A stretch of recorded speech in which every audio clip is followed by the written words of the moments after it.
In the blink of an eye, the man swiped 2 copper coins from his master's pocket. The master was secretly shocked. His student's skills had already surpassed his own. So he tossed a handful of jewels into the air, testing if the young man could grab the priciest one before they hit the ground. But when the gems scattered everywhere, the student didn't pick up a single piece. The master looked puzzled. Then the man pulled out a diamond ring from his sleeve, grinning. "This is the most valuable thing you're carrying." The master finally understood. His apprentice's craft was flawless, far beyond what he'd ever achieved. He nodded, giving him permission to leave the mountain and take his revenge. As a child, the man's father had been murdered by a traitor in their clan, his whole family destroyed. Luckily, the master saved him and raised him in seclusion. Since then, he'd trained non-stop, perfecting his art. Now, he was ready to settle the blood debt. On his way down the mountain, he ran into his childhood sweetheart. While they were catching up, a gang of thugs snatched a beggar's purse. The man bumped into the gang leader on purpose and slipped the purse back without anyone noticing. But the leader cursed him and was about to throw a punch. The woman stepped in, defusing the fight. The beggar got his purse back, tears in his eyes, full of gratitude. Everyone thought that was the end of it until the thugs came back, surrounding them with anger. The boss barked orders, his men baring their teeth. The man gripped the blade hidden in his sleeve. A dock worker stepped up and kicked a thug flat on his back. One clean kick shook everyone watching. The boss's face darkened, and he ordered his men to break the dock worker's leg.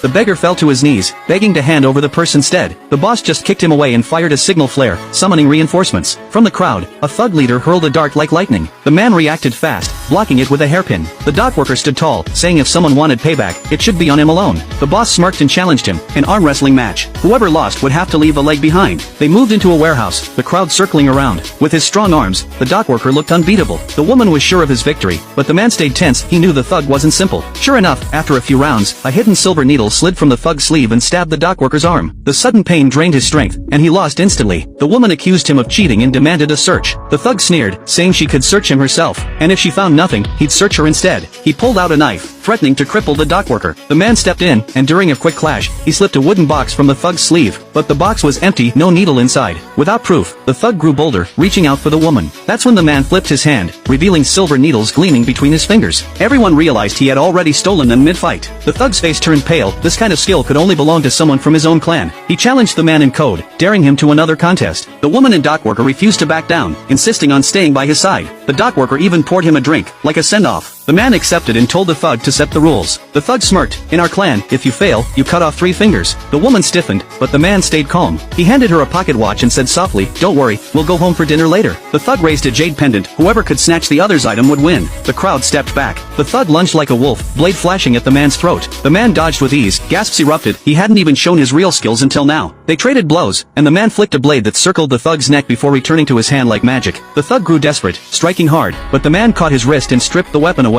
Everyone thought it was over, but the thug sneered, slashing the man's pocket and pulling out the pocket watch. The crowd exploded in shock. The thug shouted that the man had lost and had to